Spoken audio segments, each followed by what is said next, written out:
मंच पे विराजमान principal doctor Dharmendra Singh Gupta, controller प्रीखियावां doctor Ravinderjit Singh sir, doctor Jagjit Singh, मेरे कुलीग्स ते प्यारे विद्यार्थियों, गुरु फतेह दी सांझ करो।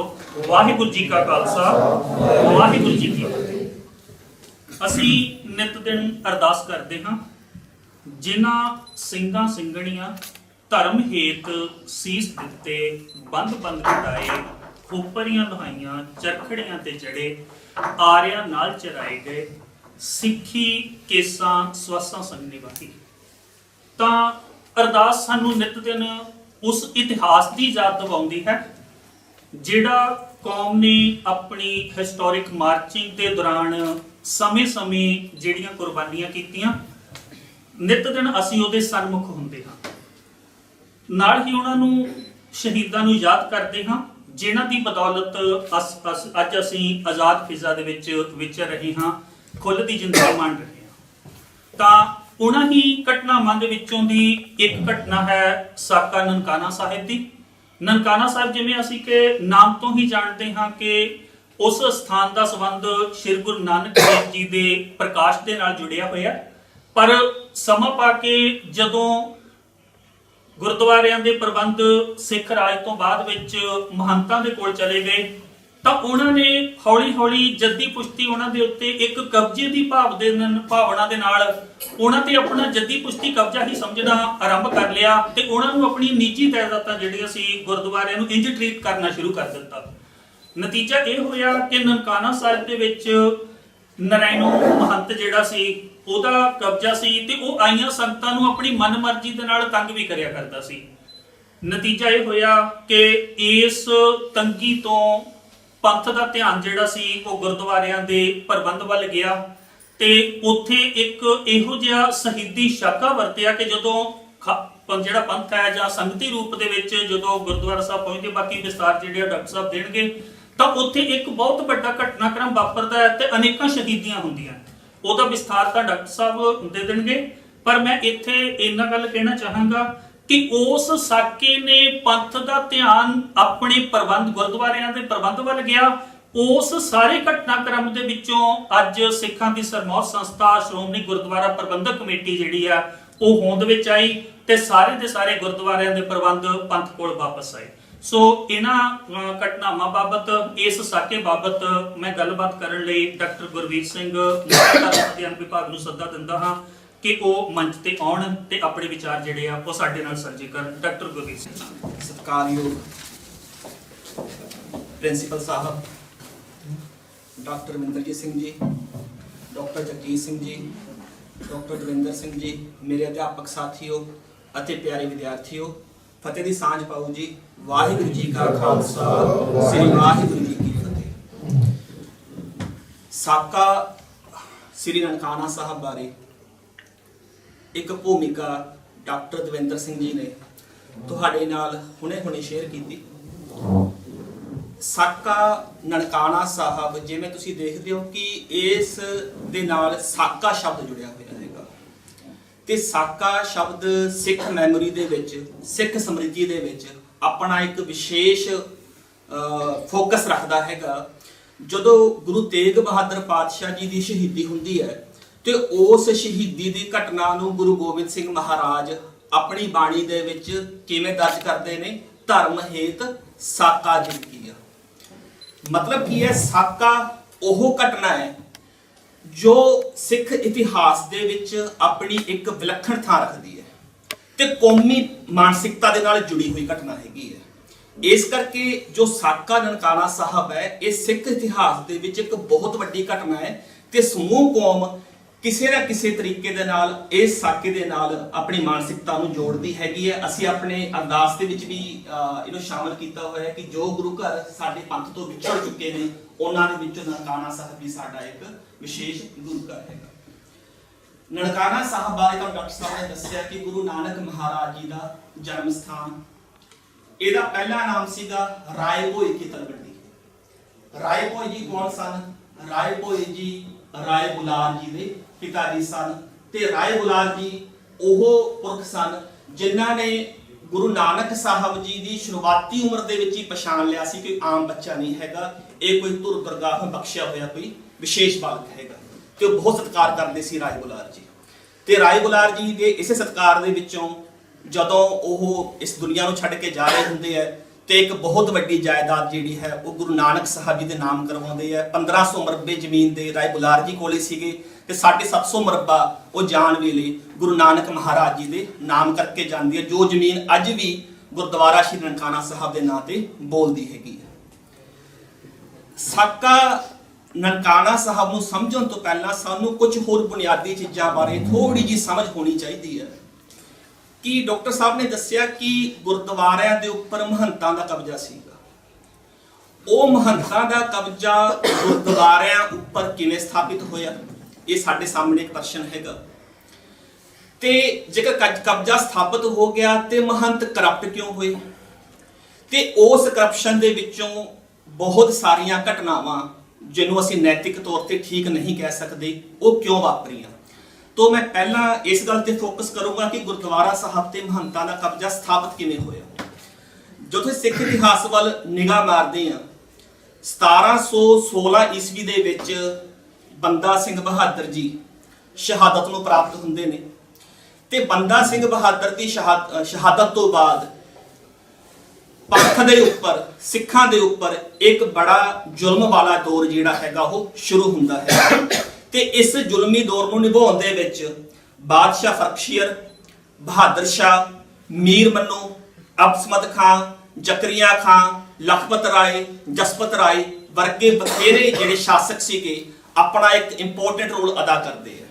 ਇਹ ਉਹੀ ਸਮਾਂ ਹੈਗਾ ਜਦੋਂ ਸਿੱਖਾਂ ਦੇ ਸਿਰਾਂ ਦੇ ਮੁੱਲ ਪਏ ਤੇ ਸਿੱਖ ਨਾ ਤਾਂ ਪਿੰਡਾਂ ਦੇ ਵਿੱਚ ਵਸ ਸਕਦੇ ਨੇ, ਨਾ ਸ਼ਹਿਰਾਂ ਦੇ ਵਿੱਚ ਵਸ ਸਕਦੇ ਨੇ ਤੇ ਮਜਬੂਰਨ ਉਹਨਾਂ ਨੂੰ ਆਪਣੇ ਪਿੰਡਾਂ ਨੂੰ ਤੇ ਆਪਣੇ ਸ਼ਹਿਰਾਂ ਨੂੰ ਛੱਡ ਕੇ ਜੰਗਲਾਂ ਵਿੱਚ, ਰੇਗਿਸਤਾਨ ਦੇ ਵਿੱਚ ਤੇ ਪਹਾੜਾਂ ਦੇ ਵਿੱਚ ਕੂਚ ਕਰਨਾ ਪੈਂਦਾ ਹੈਗਾ।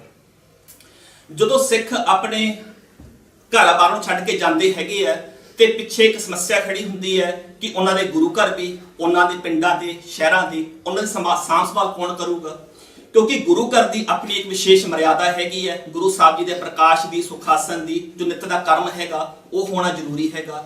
ਤੇ ਇਸ ਸਮੇਂ ਦੇ ਵਿੱਚ ਉਦਾਸੀ ਮਹੰਤਾਂ ਨੇ ਆਪਣਾ ਇੱਕ ਵਿਸ਼ੇਸ਼ ਯੋਗਦਾਨ ਅਦਾ ਕੀਤਾ। ਉਦਾਸੀ ਮਹੰਤਾਂ ਨੇ ਇਹਨਾਂ ਗੁਰੂ ਘਰਾਂ ਦੀ ਸੇਵਾ ਸੰਭਾਲ ਦਾ ਕਾਰਜ ਜਿਹੜਾ ਹੈਗਾ ਉਹ ਕਰਨਾ ਸ਼ੁਰੂ ਕੀਤਾ। ਉਦਾਸੀ ਮਹੰਤ ਕੌਣ ਨੇ? ਉਦਾਸੀ ਪਰੰਪਰਾ ਗੁਰੂ ਨਾਨਕ ਦੇਵ ਜੀ ਦੇ ਜੋ ਵੱਡੇ ਸਪੁੱਤਰ ਹੈਗੇ ਨੇ ਉਹਨਾਂ ਤੋਂ ਸ਼ੁਰੂ ਹੁੰਦੀ ਹੈਗੀ ਹੈ, ਕਿਉਂਕਿ ਉਹ ਉਦਾਸੀ ਸੀਗੇ। ਤੇ ਇਹ ਪਰੰਪਰਾ ਜਿਹੜੇ ਸਾਧੂ ਨੇ ਉਹ ਗੁਰਬਾਣੀ ਦਾ ਬਹੁਤ ਸਤਿਕਾਰ ਕਰਨ ਵਾਲੇ ਨੇ, ਬਾਣੀ ਪੜ੍ਹਦੇ ਨੇ, ਬਾਣੀ ਪੜਾਉਣ ਦਾ ਕਾਰਜ ਵੀ ਕਰਦੇ ਨੇ ਤੇ ਗੁਰੂ ਘਰ ਦੀ ਹਰੇਕ ਤਰੀਕੇ ਦੀ ਸੇਵਾ ਸੰਭਾਲ ਦੇ ਵਿੱਚ ਉਹ ਆਪਣਾ ਇੱਕ ਮਹੱਤਵਪੂਰਨ ਰੋਲ ਅਦਾ ਕਰਦੇ ਨੇ। ਤੇ ਉਹ ਸਮਾਂ ਜਦੋਂ ਸਿੱਖ ਆਪਣੇ ਘਰ-ਬਾਰ ਦੇ ਵਿੱਚ ਨਹੀਂ ਬਚ ਸਕਦੇ ਸੀਗੇ, ਉਸ ਸਮੇਂ ਗੁਰੂ ਘਰਾਂ ਦੀ ਸਾਂਭ ਸੰਭਾਲ ਦਾ ਕਾਰਜ ਉਦਾਸੀ ਮਹੰਤਾਂ ਨੇ ਕਰਨਾ ਸ਼ੁਰੂ ਕੀਤਾ, ਜੋ ਕਿ ਆਚਰਣ ਦੇ ਬਹੁਤ ਉੱਚੇ ਸੁੱਚੇ, ਸੇਵਾ ਭਾਵਨੀ ਵਾਲੇ ਤੇ ਗੁਰੂ ਘਰ ਦੇ ਵਿੱਚ ਪੂਰਨ ਸ਼ਰਧਾ ਰੱਖਣ ਵਾਲੇ ਮਹਾਂਪੁਰਖ ਸਨ। ਹੌਲੀ ਹੌਲੀ ਜਿਹੜਾ ਹੁੰਦਾ ਹੈ ਬੇਟਾ ਸਮਾਂ ਚੇਂਜ ਹੁੰਦਾ ਹੈਗਾ। ਸਮਾਂ ਚੇਂਜ ਹੋਣ ਦੇ ਨਾਲ ਕੀ ਹੁੰਦਾ ਹੈ, 1800 ਮਹਾਰਾਜਾ ਰਣਜੀਤ ਸਿੰਘ ਦਾ ਰਾਜ ਆਉਂਦਾ ਹੈਗਾ। ਮਹਾਰਾਜਾ ਰਣਜੀਤ ਸਿੰਘ ਵੀ ਗੁਰੂ ਘਰਾਂ ਦੇ ਵਿੱਚ ਅਥਾਹ ਸ਼ਰਧਾ ਰੱਖਦੇ ਹੈਗੇ ਆ ਤੇ 1820 ਦੀ ਮੁਲਤਾਨ ਜੰਗ ਤੋਂ ਬਾਅਦ ਉਹ ਗੁਰੂ ਘਰਾਂ ਦੇ ਨਾਮ ਤੇ ਇੱਕ ਵੱਡੀਆਂ ਜਾਇਦਾਦਾਂ ਲਗਵਾਉਂਦੇ ਨੇ ਤਾਂ ਕਿ ਗੁਰੂ ਘਰਾਂ ਦਾ ਪ੍ਰਬੰਧ ਜਿਹੜਾ ਹੈਗਾ ਇੱਕ ਸੁਚਾਰੂ ਰੂਪ ਨਾਲ ਚੱਲ ਸਕੇ, ਆਏ ਗਏ ਦੀ ਆਵਭਗਤ ਹੋਵੇ, ਰਹਿائش ਦਾ ਪ੍ਰਬੰਧ ਹੋਵੇ ਤੇ ਹੋਰ ਸਹੂਲਤਾਂ ਵੀ ਉਹਨਾਂ ਨੂੰ ਆਏ ਗਏ ਰਾਹਗੀਰ ਨੂੰ ਉੱਥੇ ਪ੍ਰਾਪਤ ਹੋਣ। ਤੇ ਇਸ ਤਰੀਕੇ ਦੇ ਨਾਲ ਜਿਹੜੇ ਗੁਰੂ ਘਰ ਸੀਗੇ ਉਹ ਆਰਥਿਕ ਤੌਰ ਤੇ ਬਹੁਤ ਸੰਪੰਨ ਹੋਣੇ ਸ਼ੁਰੂ ਹੋਏ। ਉਹਨਾਂ ਨੂੰ ਵੱਡੀਆਂ ਜਾਇਦਾਦਾਂ ਮਿਲੀਆਂ, ਆਮਦਨ ਦੇ ਸਰੋਤਾਂ ਦੇ ਵਿੱਚ ਵਾਧਾ ਹੋਇਆ। ਹੁਣ ਮਹਾਰਾਜਾ ਰਣਜੀਤ ਸਿੰਘ ਦਾ ਜਿਹੜਾ ਰਾਜ ਸੀਗਾ ਉਹ ਆਪਣੇ ਆਪ ਦੇ ਵਿੱਚ ਆਈਡੀਅਲ ਰਾਜ ਸੀਗਾ। ਆਈਡੀਅਲ ਰਾਜ ਕਿਵੇਂ ਸੀਗਾ ਕਿ ਜਦੋਂ ਮਹਾਰਾਜਾ ਰਣਜੀਤ ਸਿੰਘ ਗੁਰੂ ਘਰਾਂ ਦੇ ਨਾਂ ਤੇ ਵੱਡੀਆਂ ਜਾਇਦਾਦਾਂ ਵੀ ਲਗਵਾ ਰਹੇ ਨੇ, ਉਸੇ ਸਮੇਂ ਇਹ ਵੀ ਨਿਸ਼ਚਿਤ ਕਰ ਰਹੇ ਨੇ ਕਿ ਸਾਡੇ ਰਾਜ ਦਾ ਕੋਈ ਵੀ ਪ੍ਰਾਣੀ ਜਿਹੜਾ ਹੈਗਾ ਉਹ ਵਿਦਿਆ ਤੋਂ ਵਾਂਝਾ ਨਾ ਰਹੇ। ਇਸ ਕਰਕੇ ਉਹਨਾਂ ਨੇ ਇੱਕ ਪਾਲਿਸੀ ਬਣਾਈ ਸੀ ਕਿ ਉਹਨਾਂ ਦੇ ਰਾਜ ਦੇ ਵਿੱਚ ਜਦੋਂ ਵੀ ਕੋਈ ਗੁਰਦੁਆਰਾ, ਕੋਈ ਮੰਦਿਰ, ਕੋਈ ਮਸਜਿਦ ਬਣੂਗੀ ਉਹਦੇ ਨਾਲ ਐਲੀਮੈਂਟਰੀ ਐਜੂਕੇਸ਼ਨ ਦਾ ਪ੍ਰਬੰਧ ਹੋਣਾ ਜ਼ਰੂਰੀ ਸੀਗਾ। ਤੇ ਮਹਾਰਾਜਾ ਰਣਜੀਤ ਸਿੰਘ ਦੀ ਇਸ ਨੀਤੀ ਕਰਕੇ 1830 ਤੱਕ ਪੰਜਾਬ ਦਾ ਲਿਟਰੇਸੀ ਰੇਟ ਜਿਹੜਾ ਸੀ ਉਹ 90.95% ਤੱਕ ਪਹੁੰਚ ਚੁੱਕਿਆ ਸੀਗਾ, ਜੋ ਕਿ ਡਾਕੂਮੈਂਟਡ ਹੈਗਾ।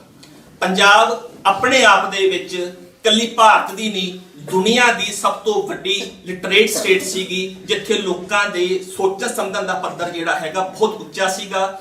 ਇੱਕ ਡਿਸਪਲਿਨਡ ਲਾਈਫ ਜਿਹੜੀ ਸੀਗੀ ਉਹ ਲੋਕ ਜਿਉਂਦੇ ਸੀਗੇ। ਸੂਰਜੀ ਘੜੀਆਂ ਦਾ ਪ੍ਰਯੋਗ ਜਿਹੜਾ ਸੀਗਾ ਉਹ ਇੱਥੇ ਕੀਤਾ ਜਾਂਦਾ ਸੀਗਾ। 1849 ਈਸਵੀ ਦੇ ਵਿੱਚ ਜਦੋਂ ਮਹਾਰਾਜਾ ਰਣਜੀਤ ਸਿੰਘ ਦੀ 1839 ਚ ਮਹਾਰਾਜਾ ਰਣਜੀਤ ਦੀ ਸ਼ਹਾਦਤ ਹੁੰਦੀ ਹੈਗੀ ਹੈ। 1849 ਈਸਵੀ ਦੇ ਵਿੱਚ ਅੰਗਰੇਜ਼ ਸਰਕਾਰ ਜਿਹੜੀ ਹੈਗੀ ਹੈ ਪੰਜਾਬ ਦੇ ਉੱਪਰ ਆਪਣਾ ਕਬਜ਼ਾ ਸਥਾਪਿਤ ਕਰਦੀ ਹੈ ਤੇ ਅੰਗਰੇਜ਼ ਜਦੋਂ ਪਹਿਲੀ ਸੰਧੀ ਮਹਾਰਾਜਾ ਰਣਜੀਤ ਸਿੰਘ ਦੇ ਨਾਲ ਹੋਈ ਸੀ, ਉਹ ਇਸ ਗੱਲ ਪ੍ਰਤੀ ਬਹੁਤ ਸੁਚੇਤ ਸੀਗੇ ਕਿ ਜਿਹੜੀ ਸਿੱਖਾਂ ਦੇ ਤਾਕਤ ਦਾ ਸੋਮਾ ਹੈਗਾ ਉਹ ਗੁਰੂ ਘਰ ਹੈਗੇ ਹੈ ਤੇ ਗੁਰੂ ਘਰਾਂ ਦੇ ਉੱਪਰ ਡਾਇਰੈਕਟ ਜਾਂ ਇਨਡਾਇਰੈਕਟ ਤਰੀਕੇ ਨਾਲ ਕਿਸੇ ਨਾ ਕਿਸੇ ਤਰੀਕੇ ਕੰਟਰੋਲ ਸਾਨੂੰ ਸਥਾਪਿਤ ਕਰਨਾ ਹੀ ਪਊਗਾ। ਦੂਸਰਾ, ਉਹ ਪੰਜਾਬ ਦੇ ਐਜੂਕੇਸ਼ਨ ਸਿਸਟਮ ਨੂੰ ਤਬਾਹ ਕਰਨਾ ਚਾਹੁੰਦੇ ਸੀਗੇ ਤੇ ਇਹਦੀ ਡਿਊਟੀ ਜਿਹੜੀ ਦਿੱਤੀ ਜਾਂਦੀ ਹੈਗੀ ਹੈ ਉਹ ਮਿਲਦੀ ਹੈ ਡਾਕਟਰ ਲੈਟਨਰ ਨੂੰ। ਡਾਕਟਰ ਲੈਟਨਰ ਇੰਗਲੈਂਡ ਦੇ ਪੜ੍ਹੇ ਹੋਏ ਇੱਕ ਬਹੁਤ ਵੱਡੇ ਸਿੱਖਿਆ ਸ਼ਾਸਤਰੀ ਨੇ। ਉਹਨਾਂ ਨੂੰ ਪੰਜਾਬ ਸਪੈਸ਼ਲ ਟਾਸਕ ਤੇ ਬੁਲਾਇਆ ਜਾਂਦਾ ਹੈ ਕਿ ਤੁਸੀਂ ਪੰਜਾਬ ਦੇ ਸਿੱਖਿਆ ਤੰਤਰ ਨੂੰ ਕਿਵੇਂ ਤਬਾਹ ਕਰ ਸਕਦੇ ਹੋ। ਡਾਕਟਰ ਲੈਟਨਰ ਆਪਣੀ ਇੱਕ ਪ੍ਰੋਪਰ ਪਾਲਿਸੀ ਤਿਆਰ ਕਰਦਾ ਹੈ ਤੇ ਸਮਾਂ ਮੰਗਦਾ ਹੈ ਕਿ ਮੈਨੂੰ ਪੰਜਾਬ ਦੇ ਸਿੱਖਿਆ ਤੰਤਰ ਨੂੰ ਨਸ਼ਟ ਕਰਨ ਦੇ ਲਈ 50 ਸਾਲ ਦਾ ਸਮਾਂ ਚਾਹੀਦਾ ਹੈ ਤੇ ਇਹਦੇ ਲਈ ਉਹ ਕਿ ਕਾਰਜ ਕਰਨਾ ਸ਼ੁਰੂ ਕਰਦਾ ਹੈਗਾ। ਜਦੋਂ ਅੰਗਰੇਜ਼ ਪੰਜਾਬ ਦੇ ਉੱਪਰ ਕਾਬਜ ਹੁੰਦੇ ਹੈ ਤੇ ਸਿੱਖਾਂ ਨੂੰ ਆਖਿਆ ਜਾਂਦਾ ਹੈ ਕਿ ਤੁਸੀਂ ਆਪਣੇ ਹਥਿਆਰ ਜਮ੍ਹਾਂ ਕਰਾਓ, ਤੁਹਾਨੂੰ ਆਪਣੇ ਹਥਿਆਰਾਂ ਬਦਲੇ ਪੈਸੇ ਮਿਲਣਗੇ। ਇੱਕ ਹਥਿਆਰ ਦਾ ਮੁੱਲ ਉਦੋਂ ਰੱਖਿਆ ਗਿਆ ਸੀ 3 ਆਨੇ ਤੇ ਇੱਕ ਕਾਇਦੇ ਦਾ ਮੁੱਲ ਰੱਖਿਆ ਗਿਆ ਸੀਗਾ 6 ਆਨੇ, ਕਿਉਂਕਿ ਹਰੇਕ ਘਰ ਦੇ ਵਿੱਚ ਉਹ ਕਾਇਦੇ ਮੌਜੂਦ ਸੀਗੇ ਜਿਹਦੇ ਨਾਲ ਆਮ ਲੋਕ ਸੁਖੈਲੇ ਤਰੀਕੇ ਨਾਲ ਗੁਰਮੁਖੀ ਤੋਂ ਫਾਰਸੀ ਤੋਂ ਗੁਰਮੁਖੀ ਜਿਹੜੀ ਹੈਗੀ ਉਹ ਟ੍ਰਾਂਸਲੇਟ ਕਰ ਸਕਦੇ ਸੀਗੇ। ਤੇ ਲੈਟਨਰ ਨੇ ਇਹ ਕਾਰਜ ਕਰਨਾ ਸ਼ੁਰੂ ਕੀਤਾ, ਹੌਲੀ ਹੌਲੀ ਪੰਜਾਬ ਦੇ ਸਿੱਖਿਆ ਤੰਤਰ ਨੂੰ ਤਬਾਹ ਕਰਨਾ ਸ਼ੁਰੂ ਕੀਤਾ ਤੇ 33 ਸਾਲ ਤੋਂ ਬਾਅਦ ਉਹਨੇ ਬੜੇ ਗਰਵ ਨਾਲ ਆਖਿਆ ਕਿ ਜੋ ਕੰਮ ਮੈਂ 50 ਸਾਲ ਬਾਅਦ ਕਰਨਾ ਚਾਹੁੰਦਾ ਸੀਗਾ ਉਹ ਮੈਂ 33 ਸਾਲਾਂ ਦੇ ਵਿੱਚ ਸੰਪੂਰਨ ਕਰ ਦਿੱਤਾ ਹੈ। ਪੰਜਾਬ ਦਾ ਲਿਟਰੇਸੀ ਰੇਟ 90% ਤੋਂ ਡਿੱਗ ਕੇ 30% ਤੇ ਆ ਗਿਆ ਸੀਗਾ। ਇਸ ਤਰੀਕੇ ਨਾਲ ਅੰਗਰੇਜ਼ਾਂ ਨੇ ਇੱਕ ਸੋਚੀ ਸਮਝੀ ਸਾਜ਼ਿਸ਼ ਦੇ ਤਹਿਤ ਪੰਜਾਬ ਦੇ ਐਜੂਕੇਸ਼ਨ ਸਿਸਟਮ ਨੂੰ ਤਬਾਹ ਕੀਤਾ ਤਾਂ ਕਿ ਇੱਥੋਂ ਦੀ ਲੋਕਾਂ ਦੀ ਮਾਨਸਿਕਤਾ ਨੂੰ ਗੁਲਾਮ ਬਣਾ ਕੇ ਇਹਨਾਂ ਦੇ ਉੱਪਰ ਲੰਬੇ ਸਮੇਂ ਤੱਕ ਆਪਣਾ ਰਾਜ ਜਿਹੜਾ ਹੈਗਾ ਉਹ ਸਥਾਪਿਤ ਕੀਤਾ ਜਾ ਸਕੇ ਤੇ ਇਹਨਾਂ ਨੂੰ ਆਪਣੀ ਐਜੂਕੇਸ਼ਨ ਪਾਲਿਸੀ ਦੇ ਅੰਡਰ ਲਿਆ ਕੇ ਇਹਨਾਂ ਨੂੰ ਸਿਰਫ ਇੱਕ ਕਲਰਕ ਦੇ ਤੌਰ ਤੇ ਅਸੀਂ ਯੂਜ਼ ਕਰ ਸਕੀਏ। ਹੁਣ ਇਹ ਇੱਕ ਵੱਡੀ ਘਟਨਾ ਸੀ ਜੋ ਅੰਗਰੇਜ਼ਾਂ ਨੇ ਪੰਜਾਬ ਦੇ ਲੋਕਾਂ ਦੀ ਮਾਨਸਿਕਤਾ ਨੂੰ ਗੁਲਾਮ ਬਣਾਉਣ ਦੇ ਲਈ ਵਰਤੀ ਸੀਗੀ। ਇਸ ਤੋਂ ਬਾਅਦ ਕੀ ਹੁੰਦਾ ਹੈ ਕਿ 1870-72 ਦੇ ਨੇੜੇ ਆਉਂਦੇ ਸਿੱਖਾਂ ਨੂੰ ਇਹ ਗੱਲ ਮਹਿਸੂਸ ਹੋਣੀ ਸ਼ੁਰੂ ਹੋ ਜਾਂਦੀ ਹੈ ਕਿ ਜੋ ਸਾਡਾ ਰਾਜ ਚਲਾ ਗਿਆ, ਉਸ ਰਾਜ ਦੇ ਨਾਲ ਸਾਡੀਆਂ ਬਹੁਤ ਕੀਮਤੀਆਂ ਵਿਰਾਸਤਾਂ ਵੀ ਸਾਥੋਂ ਖੁੰਝ ਗਈਆਂ। ਇਸ ਕਰਕੇ ਜੋ ਉਸ ਸਮੇਂ ਦੇ ਮੁਖੀ ਸਿੱਖ ਸੀਗੇ ਉਹ ਉਪਰਾਲਾ ਕਰਨਾ ਸ਼ੁਰੂ ਕਰਦੇ ਹੈ ਤੇ ਉਸ ਉਪਰਾਲੇ ਦੇ ਵਿੱਚੋਂ ਸਿੰਘ ਸਭਾ ਲਹਿਰ ਹੋਂਦ ਦੇ ਵਿੱਚ ਆਉਂਦੀ ਹੈ। ਸਿੰਘ ਸਭਾ ਲਹਿਰ ਦੇ ਨਾਲ ਨਾਮਧਾਰੀ ਲਹਿਰ, ਪਗੜੀ ਸੰਭਾਲ ਜੱਟਾ ਲਹਿਰ, ਉਸ ਤੋਂ ਬਾਅਦ ਗਦਰ ਲਹਿਰ ਵੀ ਜਿਹੜੀ ਹੈ ਪੰਜਾਬ ਦੇ ਵਿੱਚ ਖੜੀ ਹੁੰਦੀ ਹੈਗੀ ਹੈ। ਸਿੰਘ ਸਭਾ ਲਹਿਰ ਦਾ ਜੋ ਮੁੱਖ ਉਦੇਸ਼ ਸੀਗਾ ਉਹ ਇਹੀ ਸੀਗਾ ਕਿ ਲੋਕਾਂ ਨੂੰ ਆਪਣੀ ਮੂਲ ਵਿਰਾਸਤ ਦੇ ਨਾਲ, ਆਪਣੀ ਬੋਲੀ ਦੇ ਨਾਲ, ਆਪਣੀ ਭਾਸ਼ਾ ਸੱਭਿਆਚਾਰ ਦੇ ਨਾਲ, ਆਪਣੇ ਧਰਮ ਦੇ ਨਾਲ ਮੁੜ ਤੋਂ ਜੋੜਿਆ ਜਾਵੇ ਤੇ ਲੋਕਾਂ ਦੇ ਵਿੱਚ ਗਰਵ ਦੀ ਭਾਵਨਾ ਹੋਵੇ ਕਿ ਅਸੀਂ ਕਿਹੜੇ ਵਿਰਸੇ ਨੂੰ ਬਿਲੋਂਗ ਕਰਦੇ ਆ ਤੇ ਸਾਡੇ ਪੁਰਖੇ ਕਿੱਡੇ ਕੁ ਮਹਾਨ ਸੀਗੇ ਜਿਨ੍ਹਾਂ ਨੇ ਵੱਡੇ ਵੱਡੇ ਕਾਰਨਾਮਿਆਂ ਨੂੰ ਅੰਜਾਮ ਦਿੱਤਾ ਸੀਗਾ। ਇਸ ਕਾਲ ਦੇ ਵਿੱਚ ਵੱਡੀ ਗਿਣਤੀ ਦੇ ਵਿੱਚ ਸਿੱਖ ਲਿਟਰੇਚਰ ਛਪਣਾ ਸ਼ੁਰੂ ਹੁੰਦਾ ਹੈਗਾ ਤੇ ਇਸ ਕਾਲ ਨੂੰ ਅਸੀਂ ਕਹਿੰਦੇ ਆ ਉਹ ਕਾਲ ਜਦੋਂ ਸਿੱਖ ਸਪਿਰਿਟ ਮੁੱਢ ਤੋਂ ਵਿਕਾਸ ਕਰਦੀ ਹੈਗੀ ਹੈ, ਲੋਕਾਂ ਦੇ ਵਿੱਚ ਇੱਕ ਚੇਤਨਤਾ ਜਿਹੜੀ ਹੈਗੀ ਆ ਉਹ ਪੈਦਾ ਹੁੰਦੀ ਹੈਗੀ ਹੈ। ਇਸ ਸਮੇਂ ਦੇ ਵਿੱਚ ਸਿੱਖਾਂ ਦਾ ਧਿਆਨ ਆਪਣੇ ਗੁਰਦੁਆਰਿਆਂ ਵੱਲ ਜਾ ਰਿਹਾ ਹੈ। ਉਹ ਚਾਹੁੰਦੇ ਹੈ ਕਿ ਅਸੀਂ ਆਪਣੇ ਗੁਰਦੁਆਰਿਆਂ ਦਾ ਪ੍ਰਬੰਧ ਮੁੱਢ ਤੋਂ ਪੰਥ ਦੇ ਹੱਥਾਂ ਦੇ ਵਿੱਚ ਲੈ ਕੇ ਆਈਏ ਤਾਂ ਕਿ ਜੋ ਗੁਰੂ ਸਾਹਿਬ ਦਾ ਮਿਸ਼ਨ ਹੈ ਸਰਬੱਤ ਦੇ ਭਲੇ ਦਾ, ਉਸ ਮਿਸ਼ਨ ਨੂੰ ਜਿਹੜਾ ਹੈ ਸੰਪੂਰਨ ਕੀਤਾ ਜਾ ਸਕੇ। ਪਰ ਅੰਗਰੇਜ਼ ਰਾਜ ਦੇ ਕਬਜ਼ੇ ਦੇ ਨਾਲ ਅੰਗਰੇਜ਼ਾਂ ਨੇ ਨਵਾਂ ਭੂਮੀ ਕਾਨੂੰਨ ਬਣਾਇਆ। ਉਸ ਕਾਨੂੰਨ ਦੇ ਅੰਤਰਗਤ ਜਿਹੜੀ ਗੁਰਦੁਆਰਾ ਸਾਹਿਬ ਦੀ ਜਿਹੜੀ ਜਾਇਦਾਦ ਸੀਗੀ ਉਹਦਾ ਸਿੱਧੇ ਤੌਰ ਤੇ ਮਾਲਕੀ ਦਾ ਹੱਕ ਜਿਹੜਾ ਮਹੰਤਾਂ ਨੂੰ ਪ੍ਰਾਪਤ ਹੋਇਆ ਤੇ ਅੰਗਰੇਜ਼ ਖੁਦ ਵੀ ਚਾਹੁੰਦੇ ਸੀਗੇ ਕਿ ਮਹੰਤ ਜਿਹੜੇ ਹੈਗੇ ਆ ਉਹ ਗੁਰੂ ਘਰਾਂ ਦੇ ਉੱਪਰ ਕਾਬਜ ਰਹਿਣ ਤਾਂ ਕਿ ਸਿੱਖਾਂ ਦੇ ਵਿੱਚ ਕੌਮੀ ਜਾਗਰੂਕਤਾ ਜਿਹੜੀ ਪੈਦਾ ਉਹ ਨਾ ਹੋ ਸਕੇ। ਇਸ ਕਰਕੇ ਇੱਥੇ ਪੁਆਇੰਟ ਸਾਬਤ ਕਰਨਾ ਚਾਹੂੰਗਾ ਕਿ ਸਾਕਾ ਨਨਕਾਣਾ ਸਾਹਿਬ ਦੇ ਲਈ ਕੱਲਾ ਮਹੰਤ ਨਰਾਇਣ ਦਾਸ ਜ਼ਿੰਮੇਵਾਰ ਨਹੀਂ ਸੀਗਾ, ਇਹਦੇ ਬਰਾਬਰ ਦੀ ਜ਼ਿੰਮੇਵਾਰੀ ਉਸ ਸਮੇਂ ਦੀ ਅੰਗਰੇਜ਼ ਸਰਕਾਰ ਦੀ ਵੀ ਬਣਦੀ ਸੀ। ਉਹਨਾਂ ਨੇ ਪੂਰਾ ਰੋਲ ਅਦਾ ਕੀਤਾ ਸੀਗਾ ਕਿ ਸਾਕਾ ਨਨਕਾਣਾ ਸਾਹਿਬ ਕਿ ਗੁਰੂ ਘਰਾਂ ਦਾ ਪ੍ਰਬੰਧ ਜਿਹੜਾ ਹੈਗਾ ਉਹ ਮਹੰਤਾਂ ਦੇ ਕੋਲ ਹੀ ਰਵੇ, ਇਹਦਾ ਹੱਥ ਜਿਹੜਾ ਕੰਟਰੋਲ ਜਿਹੜਾ ਹੈਗਾ ਉਹ ਪੰਥ ਦੇ ਕੋਲੇ ਨਾ ਜਾਵੇ।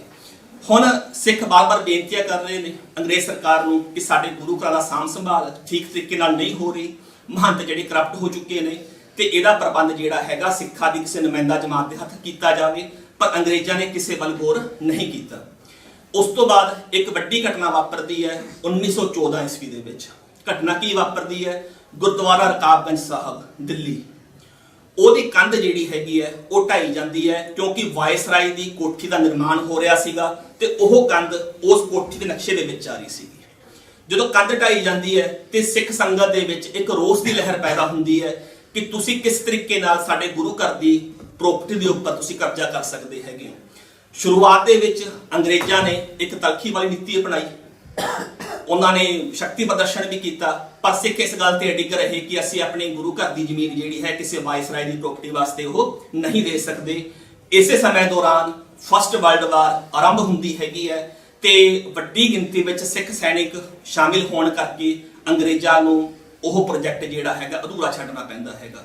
ਇਸ ਤੋਂ ਬਾਅਦ 1918 ਈਸਵੀ ਦੇ ਵਿੱਚ ਇਹ ਮਸਲਾ ਦੁਬਾਰਾ ਭਖਦਾ ਹੈਗਾ ਤੇ ਸਿੱਖ ਜਿਹੜੇ ਹੈਗੇ ਆ ਸ਼ਹੀਦੀ ਜਥੇ ਬਣਾ ਕੇ ਗੁਰਦੁਆਰਾ ਰਕਾਬਗੰਜ ਵੱਲ ਸਾਹਿਬ ਵੱਲ ਕੂਚ ਕਰਦੇ ਨੇ ਤੇ ਉਦੋਂ ਅੰਗਰੇਜ਼ਾਂ ਨੂੰ ਮਜਬੂਰਨ ਇਸ ਫੈਸਲੇ ਤੋਂ ਵਾਪਸ ਪੈਰ ਪਿੱਛੇ ਹਟਾਉਣੇ ਪੈਂਦੇ ਆ ਤੇ ਇਹ ਸਿੱਖਾਂ ਦੀ ਗੁਰਦੁਆਰਾ ਪ੍ਰਬੰਧ ਨੂੰ ਲੈ ਕੇ, ਆਪਣੇ ਗੁਰੂ ਘਰ ਦੀ ਮਰਿਆਦਾ ਨੂੰ ਬਰਕਰਾਰ ਰੱਖਣ ਨੂੰ ਲੈ ਕੇ ਇਹ ਪਹਿਲੀ ਜਿੱਤ ਹੁੰਦੀ ਹੈ। ਤੇ ਇਸ ਸਮੇਂ ਸਿੱਖਾਂ ਨੂੰ ਪਤਾ ਲੱਗਦਾ ਹੈ ਕਿ ਸਿੱਖਾਂ ਦੇ ਵਿੱਚ ਸ਼ਹੀਦੀ ਜਥਿਆਂ ਦੀ ਕਿੰਨੀ ਕੁ ਮਹੱਤਤਾ ਹੈਗੀ ਹੈ ਕਿ ਬਿਨਾਂ ਸ਼ਹੀਦੀ ਜਥੇ ਸਥਾਪਿਤ ਕੀਤੇ ਜਾਂ ਬਿਨਾਂ ਸ਼ਹੀਦੀ ਦੇਣ ਤੋਂ ਤਿਆਰ ਹੋਏ ਅਸੀਂ ਆਪਣੇ ਗੁਰੂ ਘਰਾਂ ਦਾ ਪ੍ਰਬੰਧ ਜਿਹੜਾ ਹੈਗਾ ਉਹ ਮੁੜ ਕੇ ਹਾਸਲ ਨਹੀਂ ਕਰ ਸਕਦੇ। ਇਸ ਤਰੀਕੇ ਦੇ ਨਾਲ ਗੁਰਦੁਆਰਾ ਰਕਾਬਗੰਜ ਦੀ ਕੰਧ ਦਾ ਮਸਲਾ ਹੱਲ ਹੁੰਦਾ ਹੈ। ਉਸ ਤੋਂ ਬਾਅਦ ਦੇ ਵਿੱਚ ਹੀ ਗੁਰਦੁਆਰਾ ਸੁਧਾਰ ਲਹਿਰ ਚੱਲਣੀ ਸ਼ੁਰੂ ਹੁੰਦੀ ਹੈ। ਦਰਬਾਰ ਸਾਹਿਬ ਦਾ ਕਬਜ਼ਾ ਜਿਹੜਾ ਪ੍ਰਬੰਧ ਹੈਗਾ ਉਹ ਸਿੱਖ ਸੰਗਤ ਆਪਣੇ ਅਧੀਨ ਕਰਦੀ ਹੈਗੀ ਹੈ। ਅਕਾਲ ਤਖਤ ਸਾਹਿਬ ਦਾ ਪ੍ਰਬੰਧ ਸਿੱਖ ਸੰਗਤ ਦੁਆਰਾ ਆਪਣੇ ਅਧੀਨ ਕੀਤਾ ਜਾਂਦਾ ਹੈ। ਗੁਰਦੁਆਰਾ ਤਰਨਤਾਰਨ ਸਾਹਿਬ ਦਾ ਪ੍ਰਬੰਧ ਜਿਹੜਾ ਹੈਗਾ ਸਿੱਖ ਸੰਗਤ ਦੁਆਰਾ ਆਪਣੇ ਅਧੀਨ ਕੀਤਾ ਜਾਂਦਾ ਹੈਗਾ। ਇਸ ਸਮੇਂ ਦੌਰਾਨ ਜੋ ਮਹੰਤ ਹੈਗਾ ਨਾਰਾਇਣ ਦਾਸ, ਇਸ ਤੋਂ ਪਹਿਲਾਂ ਵੀ ਦੋ ਮਹੰਤ ਰਹਿ ਚੁੱਕੇ ਸੀਗੇ। ਕਿਸ਼ਨ ਦਾਸ ਸੀ, ਇੱਕ ਦਾ ਨਾਮ ਮੈਂ ਭੁੱਲ ਰਿਹਾ ਹੈਗਾ। ਉਹ ਮਹੰਤ ਪਹਿਲਾਂ ਨਨਕਾਣਾ ਸਾਹਿਬ ਦਾ ਪ੍ਰਬੰਧ ਵੇਖ ਰਹੇ ਸੀਗੇ, ਪਰ ਉਹਨਾਂ ਦਾ ਚਾਲ ਚੱਲਣ ਠੀਕ ਨਾ ਹੋਣ ਕਰਕੇ ਜਾਂ ਹੋਰ ਗੱਲਾਂ ਬਾਤਾਂ ਹੋਣ ਕਰਕੇ ਉਹਨਾਂ ਨੂੰ ਹਟਾ ਕੇ ਤੇ ਬਾਅਦ ਦੇ ਵਿੱਚ ਮਹੰਤ ਨਾਰਾਇਣ ਦਾਸ ਨੂੰ ਇੱਥੇ ਬਿਠਾਇਆ ਗਿਆ। ਤੇ ਮਹੰਤ ਨਾਰਾਇਣ ਦਾਸ ਇਸੇ ਸ਼ਰਤ ਤੇ ਬੈਠਾ ਸੀਗਾ ਕਿ ਮੇਰਾ ਚਾਲ ਚੱਲਣ ਜਿਹੜਾ ਹੈਗਾ ਠੀਕ ਰਹੂਗਾ ਤੇ ਮੈਂ ਕਿਸੇ ਵੀ ਤਰੀਕੇ ਦੀ ਕੋਈ ਅਜਿਹੀ ਕਾਰਵਾਈ ਇਸ ਗੁਰੂ ਘਰ ਵਿੱਚ ਨਹੀਂ ਕਰੂੰਗਾ ਜੋ ਸਿੱਖ ਸਿਧਾਂਤਾਂ ਦੇ ਉਲਟ ਹੋਵੇ। ਪਰ ਜਿਉਂ ਹੀ ਮਹੰਤ ਨਾਰਾਇਣ ਦਾਸ ਨੂੰ ਕਬਜ਼ਾ ਮਿਲਦਾ ਹੈਗਾ ਤੇ ਮਹੰਤ ਨਾਰਾਇਣ ਦਾਸ ਉਹ ਸਾਰੇ ਕਾਰਜ ਕਰਨੇ ਸ਼ੁਰੂ ਕਰ ਦਿੰਦਾ ਹੈ ਜੋ ਗੁਰੂ ਘਰ ਦੇ ਵਿੱਚ ਸ਼ੋਭਨੀਕ ਨਹੀਂ ਹੈਗੇ ਨੇ। ਕੁਝ ਵੱਡੀਆਂ ਘਟਨਾਵਾਂ ਮਹੰਤ ਨਾਰਾਇਣ ਦਾਸ ਦੇ ਕਾਰਜਕਾਲ ਜਦੋਂ ਕੋਈ ਪ੍ਰਬੰਧ ਹੁੰਦਾ ਉੱਥੇ ਵਾਪਰਦੀਆਂ ਨੇ। ਹੈਦਰਾਬਾਦ ਦਾ ਇੱਕ ਰਿਟਾਇਰਡ ਜੱਜ ਆਪਣੀ ਫੈਮਿਲੀ ਦੇ ਨਾਲ ਗੁਰਦੁਆਰਾ ਸ਼੍ਰੀ ਨਨਕਾਣਾ ਸਾਹਿਬ ਦਰਸ਼ਨ ਕਰਨ ਵਾਸਤੇ ਆਉਂਦਾ ਹੈਗਾ। ਉਹਦੀ ਇੱਕ ਬੇਟੀ ਹੈਗੀ ਹੈ ਤੇ ਮਹੰਤ ਦੁਆਰਾ ਗੁਰੂ ਘਰ ਦੀ ਸਿਕਿਉਰਿਟੀ ਦੇ ਲਈ ਜਾਂ ਆਪਣੀ ਸਿਕਿਉਰਿਟੀ ਦੇ ਲਈ ਕੁਝ ਗੁੰਡੇ ਜਿਹੜੇ ਹੈਗੇ ਉੱਥੇ ਰੱਖੇ ਹੋਏ ਨੇ। ਉਹਨਾਂ ਗੁੰਡਿਆਂ ਦੁਆਰਾ ਉਸ ਬੱਚੀ ਦੇ ਨਾਲ ਗੁਰੂ ਘਰ ਦੀ ਪ੍ਰਕਰਮਾ ਦੇ ਵਿੱਚ ਮਾੜਾ ਕਰਮ ਜਿਹੜਾ ਹੈਗਾ ਉੱਥੇ ਕੀਤਾ ਜਾਂਦਾ ਹੈਗਾ। ਉਸ ਤੋਂ ਉਪਰੰਤ 6 ਬੀਬੀਆਂ ਜੋ ਪੂਰਨਮਾਸ਼ੀ ਦਾ ਇਸ਼ਨਾਨ ਕਰਨ ਵਾਸਤੇ ਆਈਆਂ ਸੀਗੀਆਂ, ਉਹਨਾਂ ਦੇ ਨਾਲ ਵੀ ਠੀਕ ਵਿਹਾਰ ਜਿਹੜਾ ਗੁਰੂ ਘਰ ਦੇ ਵਿੱਚ ਨਹੀਂ ਹੁੰਦਾ। ਇੱਕ ਸਿੰਘ ਇਸ਼ਨਾਨ ਕਰਨ ਵਾਸਤੇ ਆਇਆ ਸੀਗਾ, ਉਹਦੀ ਗਾਤਰੇ ਵਾਲੀ ਕਿਰਪਾਨ ਜਿਹੜੀ ਹੈਗੀ ਆ ਉਹ ਖੋਹ ਲਈ ਜਾਂਦੀ ਹੈ। ਤੇ ਇਹ ਜੀਆਂ ਬੇਅੰਤ ਘਟਨਾਵਾਂ ਨਿਤ ਜਿਹੜੀਆਂ ਹੈਗੀਆਂ ਉੱਥੇ ਵਾਪਰ ਰਹੀਆਂ ਨੇ। ਸਿੱਖ ਮੀਡੀਆ ਜੋ ਕਿ ਉਸ ਸਮੇਂ ਤੱਕ ਪ੍ਰਫੁੱਲਿਤ ਹੋ ਚੁੱਕਿਆ ਸੀਗਾ, ਉਹ ਲਗਾਤਾਰ ਇਹਨਾਂ ਘਟਨਾਵਾਂ ਵੱਲ ਸਰਕਾਰ ਦਾ ਤੇ ਸਿੱਖ ਸੰਗਤ ਦਾ ਧਿਆਨ ਦਿਵਾ ਰਿਹਾ ਹੈਗਾ। ਇਸੇ ਸਮੇਂ ਦੌਰਾਨ ਸਿੱਖ ਐਜੂਕੇਸ਼ਨਲ ਕਾਨਫਰੰਸ ਜਿਹੜੀ ਸੀ ਉਹ ਹੋ ਰਹੀ ਸੀਗੀ। ਉਹ ਰਿਟਾਇਰਡ ਜੱਜ ਜਿਹਦੀ ਧੀ ਦੇ ਨਾਲ ਮਾੜਾ ਕਰਮ ਹੋਇਆ ਸੀਗਾ, ਉਸ ਕਾਨਫਰੰਸ ਦੇ ਵਿੱਚ ਜਾਂਦਾ ਹੈਗਾ ਜਿੱਥੇ ਭਾਈ ਜੋਤ ਸਿੰਘ ਤੇ ਹੋਰ ਵੱਡੇ ਲੀਡਰ ਸਿੱਖ ਪੰਥ ਦੇ ਮੌਜੂਦ ਨੇ। ਤੇ ਉਹ ਸਟੇਜ ਤੇ ਖੜਾ ਹੋ ਕੇ ਕਹਿੰਦਾ ਹੈ ਕਿ ਸਿੱਖ ਕੌਮ ਮਰ ਗਈ ਕਿ ਆਪਣੇ ਗੁਰੂ ਘਰਾਂ ਦਾ ਪ੍ਰਬੰਧ ਵੀ ਨਹੀਂ ਦੇਖ ਸਕਦੀ ਜਿੱਥੇ ਇੰਨੇ ਸਾਰੇ ਮਾੜੇ ਕਰਮ ਹੋ ਰਹੇ ਨੇ। ਤੇ ਜਦੋਂ ਇਹ ਗੱਲ ਉੱਥੇ ਚੱਲਦੀ ਹੈਗੀ ਹੈ ਤੇ ਸਮੂਹ ਸੰਗਤ ਦੇ ਵਿੱਚ ਇੱਕ ਰੋਸ ਦੀ ਭਾਵਨਾ ਪੈਦਾ ਹੁੰਦੀ ਹੈ ਤੇ ਮਹੰਤ ਨਾਰਾਇਣ ਦਾਸ ਨੂੰ ਪਤਾ ਲੱਗ ਜਾਂਦਾ ਹੈ ਕਿ ਹੁਣ ਸੰਗਤ ਦੇ ਵਿੱਚ ਰੋਹ ਜਿਹੜਾ ਹੈਗਾ ਉਹ ਪੈਦਾ ਹੋ ਚੁੱਕਿਆ ਹੈ ਤੇ ਅਕਾਲੀ ਕਿਸੇ ਨਾ ਕਿਸੇ ਤਰੀਕੇ ਦੇ ਨਾਲ ਗੁਰਦੁਆਰਾ ਨਨਕਾਣਾ ਸਾਹਿਬ ਦਾ ਪ੍ਰਬੰਧ ਲੈਣ ਦੀ ਕੋਸ਼ਿਸ਼ ਜਿਹੜੀ ਹੈਗੀ ਉਹ ਜ਼ਰੂਰ ਕਰਨਗੇ। ਇਸ ਲਈ ਮਹੰਤ ਜਿਹੜਾ ਹੈਗਾ ਉਹ ਆਪਣੇ ਪ੍ਰਬੰਧ ਕਰਨੇ ਸ਼ੁਰੂ ਕਰ ਦਿੰਦਾ ਹੈ। ਅੰਗਰੇਜ਼ ਸਰਕਾਰ ਦੀ ਸ਼ਹਿ ਤੇ ਵੱਡੀ ਮਾਤਰਾ ਦੇ ਵਿੱਚ ਅਸਲੇ ਦੇ ਲਾਇਸੈਂਸ ਜਿਹੜੇ ਹੈਗੇ ਆ ਮਹੰਤ ਨਾਰਾਇਣ ਦਾਸ ਨੂੰ ਇਸ਼ੂ ਕੀਤੇ ਜਾਂਦੇ ਹੈਗੇ ਆ। ਉਸ ਤੋਂ ਇਲਾਵਾ ਮਹੰਤ ਜਿਹੜਾ ਹੈਗਾ ਆਪਣੇ ਇਲਾਕੇ ਦੇ ਜਿਹੜੇ ਨਾਮੀ ਗੁੰਡੇ ਹੈਗੇ ਆ ਉਹਨਾਂ ਨੂੰ ਤਨਖਾਹ ਦੇ ਉੱਪਰ ਗੁਰਦੁਆਰਾ ਸਾਹਿਬ ਦੇ ਵਿੱਚ ਅਪਾਇੰਟ ਕਰਦਾ ਹੈ ਤਾਂ ਕਿ ਲੋੜ ਪੈਣ ਤੇ ਉਹਨਾਂ ਦੀ ਹੈਲਪ ਦੇ ਨਾਲ ਆਉਣ ਵਾਲੇ ਅਕਾਲੀਆਂ ਦਾ ਜਿਹੜਾ ਹੈਗਾ ਉਹ ਮੁਕਾਬਲਾ ਕਰ ਸਕੇ। ਇਸ ਤੋਂ ਇਲਾਵਾ ਗੁਰੂ ਘਰ ਦੇ ਵਿੱਚ ਗੁਰੂ ਘਰ ਨੂੰ ਦਿੰਦੇ ਕਿਲੇ ਦਾ ਰੂਪ ਕਿ ਕਿਸੇ ਵੀ ਤਰੀਕੇ ਨਾਲ ਕੋਈ ਵੀ ਸੰਗਤ ਜੋ ਬਾਹਰੋਂ ਹੈਗੀ ਆ ਉਹ ਅੰਦਰ ਐਂਟਰ ਨਾ ਕਰ ਸਕੇ। ਗੁਰੂ ਘਰ ਦੇ ਵਿੱਚ ਹੀ ਮਿੱਟੀ ਦਾ ਤੇਲ ਇਕੱਠਾ ਕਰਕੇ ਰੱਖਿਆ ਜਾਂਦਾ ਹੈ ਤਾਂ ਕਿ ਆਈ ਗਈ ਸੰਗਤ ਨੂੰ ਜਿੰਦਾ ਜਲਾ ਕੇ ਜਿਹੜਾ ਉੱਥੇ ਉਹ ਸਾੜਿਆ ਜਾ ਸਕੇ। ਇਹ ਜੇ ਬਹੁਤ ਸਾਰੇ ਪ੍ਰਬੰਧ ਜਿਹੜੇ ਹੈਗੇ ਆ ਉਸ ਸਮੇਂ ਦੇ ਮਹੰਤ ਵੱਲੋਂ ਉੱਥੇ ਕੀਤੇ ਜਾਂਦੇ ਹੈਗੇ ਆ। ਜਦੋਂ ਇਹ ਸਾਰੀਆਂ ਘਟਨਾਵਾਂ ਚੱਲ ਰਹੀਆਂ ਸੀਗੀਆਂ ਉਦੋਂ ਇੱਕ ਬਹੁਤ ਵੱਡੀ ਸ਼ਖਸੀਅਤ ਅਕਾਲੀ ਮੋਰਚਿਆਂ ਦੀ ਸਰਦਾਰ ਕਰਤਾਰ ਸਿੰਘ ਝੱਬਰ ਸਰਦਾਰ ਕਰਤਾਰ ਸਿੰਘ ਝੱਬਰ ਇਹਨਾਂ ਸਾਰੀਆਂ ਸਥਿਤੀਆਂ ਦੇ ਉੱਪਰ ਨਜ਼ਰ ਰੱਖੇ ਹੋਏ ਨੇ ਤੇ ਲਗਾਤਾਰ ਐਸਜੀਪੀਸੀ ਸਥਾਪਿਤ ਹੋ ਚੁੱਕੀ ਹੈ। ਉਸ ਸਮੇਂ ਤੱਕ ਮਾਸਟਰ ਤਾਰਾ ਸਿੰਘ ਜੀ ਪ੍ਰਧਾਨ ਨੇ ਉਹਨਾਂ ਨੂੰ ਸੂਚਿਤ ਕਰ ਰਹੇ ਨੇ ਕਿ ਸਾਰਾ ਗੁਰਦੁਆਰਾ ਨਨਕਾਣਾ ਸਾਹਿਬ ਦਾ ਜਿਹੜਾ ਪ੍ਰਬੰਧ ਹੈਗਾ ਉਹਦੀ ਹਾਲਤ ਬਹੁਤ ਮਾੜੀ ਹੋ ਚੁੱਕੀ ਹੈ ਤੇ ਸਾਨੂੰ ਪ੍ਰਬੰਧ ਕਰਨਾ ਚਾਹੀਦਾ ਕਿ ਅਸੀਂ ਉਸ ਗੁਰੂ ਘਰ ਦਾ ਪ੍ਰਬੰਧ ਜਿਹੜਾ ਹੈਗਾ ਆਪਣੇ ਹੱਥ ਦੇ ਵਿੱਚ ਲਈਏ। ਮਾਸਟਰ ਤਾਰਾ ਸਿੰਘ ਜੀ ਸਿੱਧੇ ਕਨਫਲਿਕਟ ਦੇ ਵਿੱਚ ਨਹੀਂ ਪੈਣਾ ਚਾਹੁੰਦੇ ਸੀ ਕਿਉਂਕਿ ਉਹਨਾਂ ਨੂੰ ਪਤਾ ਸੀਗਾ ਕਿ ਸਿੱਧੇ ਕਨਫਲਿਕਟ ਦੇ ਵਿੱਚ ਆਏ ਤੇ ਬਹੁਤ ਸੰਗਤ ਦਾ ਉੱਥੇ ਨੁਕਸਾਨ ਹੋ ਸਕਦਾ ਹੈਗਾ। ਇਸ ਕਰਕੇ ਉਹ ਮਹੰਤ ਨੂੰ ਗੱਲਬਾਤ ਕਰਨ ਦੇ ਲਈ ਲਾਹੌਰ ਵਿਖੇ ਬੁਲਾਉਂਦੇ ਆ। ਮਹੰਤ ਮੀਟਿੰਗ ਦਾ ਟਾਈਮ ਫਿਕਸ ਕਰਦਾ ਹੈ ਪਰ ਦਿੱਤੇ ਹੋਏ ਟਾਈਮ ਦੇ ਵਿੱਚ ਉੱਤੇ ਉਹ ਨਹੀਂ ਪਹੁੰਚਦਾ। ਮਾਸਟਰ ਕਰਤਾਰ ਸਿੰਘ ਝੱਬਰ ਜੀ ਲਗਾਤਾਰ ਕੋਸ਼ਿਸ਼ ਕਰ ਰਹੇ ਆ ਕਿ ਕਿਸੇ ਨਾ ਕਿਸੇ ਤਰੀਕੇ ਨਾਲ ਸਾਨੂੰ ਕੋਈ ਮੌਕਾ ਮਿਲੇ ਤਾਂ ਅਸੀਂ ਗੁਰਦੁਆਰਾ ਸਾਹਿਬ ਦਾ ਪ੍ਰਬੰਧ ਜਿਹੜਾ ਹੈਗਾ ਆਪਣੇ ਹੱਥ ਵਿੱਚ ਲਈਏ। ਉਹਨਾਂ ਨੂੰ ਮੌਕਾ ਮਿਲਦਾ ਹੈ। ਉਹਨਾਂ ਨੂੰ ਪਤਾ ਲੱਗਦਾ ਹੈ ਕਿ 20 ਫਰਵਰੀ ਦੀ ਸਵੇਰ ਨੂੰ ਮਹੰਤ ਨਾਰਾਇਣ ਦਾਸ ਜਿਹੜਾ ਹੈਗਾ ਉਹ ਇੱਕ ਸਨਾਤਨੀ ਕਾਨਫਰੰਸ ਦੇ ਵਿੱਚ ਭਾਗ ਲੈਣ ਲਈ ਉਹ ਨਨਕਾਣਾ ਸਾਹਿਬ ਤੋਂ ਬਾਹਰ ਜਾਊਗਾ। ਉਹ ਆਪਣੇ ਇੱਕ ਸਾਥੀ ਸਿੰਘ ਸਰਦਾਰ ਲਛਮਣ ਸਿੰਘ ਦੇ ਨਾਲ ਸਲਾਹ ਮਸ਼ਵਰਾ ਕਰਦੇ ਆ तो कहते हैं कि ਅਸੀਂ ਸ਼੍ਰੋਮਣੀ ਗੁਰਦੁਆਰਾ ਪ੍ਰਬੰਧਕ ਕਮੇਟੀ ਦੀ ਨੂੰ ਦੱਸੇ ਬਗੈਰ ਆਪਣੇ ਜਥੇ ਬਣਾ ਕੇ ਗੁਰਦੁਆਰਾ ਸਾਹਿਬ ਦਾ ਪ੍ਰਬੰਧ ਲੈਣ ਦੀ ਅਸੀਂ ਕੋਸ਼ਿਸ਼ ਕਰਦੇ ਹਾਂ। ਸਰਦਾਰ ਕਰਤਾਰ ਸਿੰਘ ਝੱਬਰ ਆਪਣਾ ਜਥਾ ਬਣਾਉਂਦੇ ਆ, ਸਰਦਾਰ ਨਾਰਾਇਣ ਸਿੰਘ ਜੀ ਜਿਹੜਾ ਹੈਗਾ ਲਛਮਣ ਸਿੰਘ ਜੀ ਉਹ ਆਪਣਾ ਜਥਾ ਬਣਾਉਂਦੇ ਹੈਗੇ ਆ।